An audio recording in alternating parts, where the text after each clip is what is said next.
Hello mga pangga, kahit meron akong ganito, tumatanggap pa din ako ng order. So ito po, gagawa po ako ng pansit sa Sunday.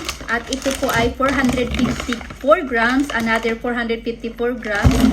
Plus ito, sobrang dami. Plus 2 kilong na karne at vegetable, sobrang dami po. Kung naalala nyo dati, nasabi ko po na ako po ay gumagawa ng mga kakanin.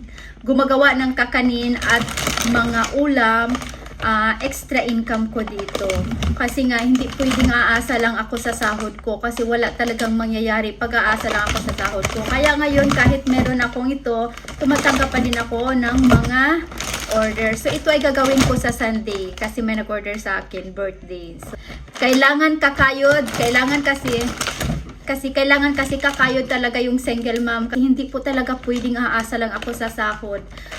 Single mom, akin lahat, talagang hindi pwedeng walang extra. Kailangan ka talagang madiskarte pag nasa ibang bansa ka, at kahit naman saan, kailangan talagang madiskarte tayo sa buhay kasi hindi pwede tayo aasa sa mga sahod natin kasi walang mangyayari. It's not enough. Lalong-lalo na po sa akin na single mom, kailangan ko talagang kumayod.